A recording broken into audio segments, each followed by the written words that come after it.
We preside का exit poll कह रहा है आम आदमी पार्टी की सरकार बनेगी। वी प्रिजाइड का एग्जिट पोल कह रहा है आम आदमी पार्टी की सरकार बनेगी। तो 3 एग्जिट पोल आए, जिनमें से 2 में बीजेपी आगे और 1 में आम आदमी पार्टी आगे। आंकड़ा देख लीजिए, आम आदमी पार्टी 52 सीटों तक जा सकती है। यह वी प्रिजाइड का एग्जिट पोल कह रहा है बीजेपी 18 से 23 सीटें जीतेगी। पिछली बार के मुकाबले अपनी सीटें बीजेपी ट्रिपल भी कर सकती है, लेकिन सरकार आम आदमी पार्टी की आएगी। ये वी प्रिजाइड का एग्जिट पोल कह रहा है दिल्ली की 70 सीटों के लिए कांग्रेस 1 सीट जीत सकती है।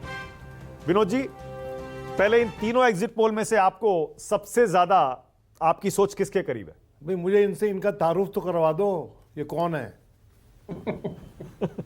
हाँ, वो खुद हंस रहे हैं, देखो एक्सपर्ट हंस रहे हैं। भाई आप मुझे कंफ्यूज करने के लिए यहाँ बिठा रखा है क्या? इनका नाम कभी नहीं सुना और आपको प्रोनाउंस करने में दिक्कत हो रही थी अभी। वी प्रिजाइड आपको प्रोनाउंस करने में उसके 3 शब्द बन गए। हाँ, तो मैं समझता हूँ कि देखिए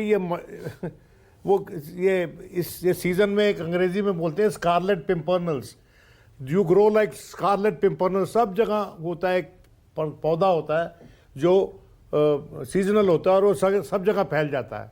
तो ये स्कारलेट पिम्परनल्स है कि पोलिंग एजेंसीज है, मुझे पता नहीं है। जो आपके एक्सपर्ट बैठे हुए हैं सामने, जिन्होंने बहुत से इलेक्शन सही प्रिडिक्ट किए हैं एक्सिस माई इंडिया के लिए, मैं उनकी तरह इंतज़ार करना चाहूँगा।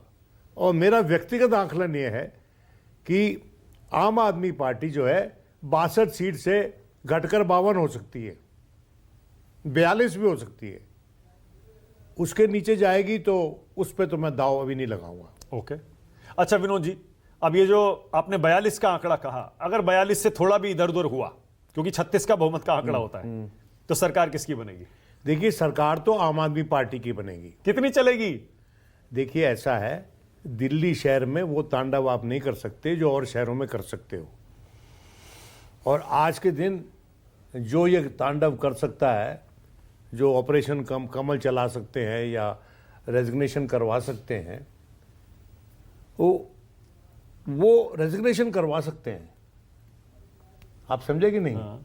कि एक ही तरीका है कि जो लोग, कुछ लोग इलेक्ट हो जाएं, इलेक्शन करवा सकते हैं। कुछ बीजेपी से लोग गए हैं आम आदमी पार्टी हाँ, में, तो ये जिनको टिकट मिला है। तो इसकी आंकलन के लिए तो आपको ईडी से बात करनी चाहिए।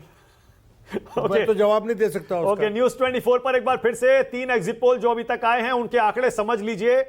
दिल्ली के अभी तक विधानसभा चुनाव के जो 3 एग्जिट पोल आए हैं वो ये रहे। आपकी स्क्रीन पर एक एक करके दिखा रहा हूं। सबसे पहले मैट्रीज का एग्जिट पोल कह रहा है बीजेपी 35 से 40 सीटें जीतकर सरकार बना सकती है, लेकिन आम आदमी पार्टी भी टक्कर से बाहर नहीं है।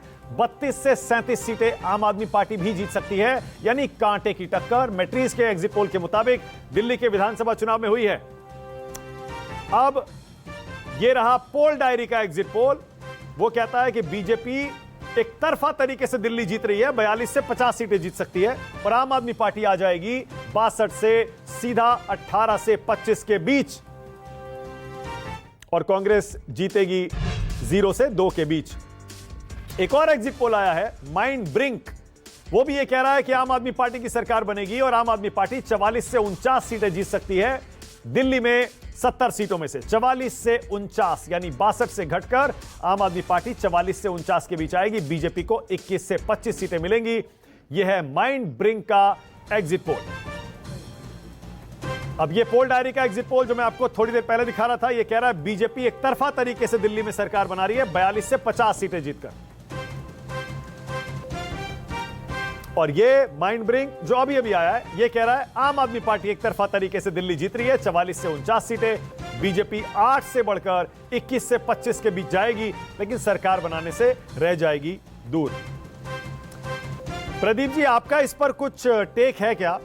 नहीं, देखिए बादल जी, जो हाँ। मेरे टेक थे उसका जवाब अभी जो एग्जिट पोल आए, करीब 3 बीजेपी को बढ़त दिखा रहे हैं, करीब 2 जो है आम आदमी पार्टी को बढ़त दिखा रहे हैं। तो जैसे मैंने कहा कि जो हमारे एंड पे भी जो रोमांच बना हुआ है, इसकी कोलेटिंग करना, क्योंकि जब अलग अलग डेमोग्राफी इस तरह से बिहेव कर रही हो, जैसे कि आपने अमूमन ज़्यादा करके 80% कह लीजिए केस में ऐसे होता है कि सारे एग्जिट पोल एक दिशा एक होती है, नंबर कुछ भी हो सकते हैं। हाँ। ठीक, 20 से 30% टाइम ऐसे होता है कि एग्जिट पोलों के अंदर मतभेद होता है, यानी कोई किसी को जिता रहा है, कोई किसी को जिता रहा है। उस हिसाब की स्थिति जो है दिल्ली में है। सवाल मैंने जैसे कहा कि हर एक डेमोग्राफी का अपना एक प्रतिनिधित्व है, परसेंटेज है। उस 100 वोट जो पड़ रहे हैं उसका जो सही से आकलन कर पाएगा वो नतीजों के करीब होगा, चाहे मैं हूं चाहे कोई भी हो। तो इस बात का जो मैंने कहा ना, जो रोमांच बना हुआ है ना, एक गणित का जो विद्यार्थी होता है वही उसकी टेस्टिंग इसी इतने सारे आंकड़ों को जब प्ले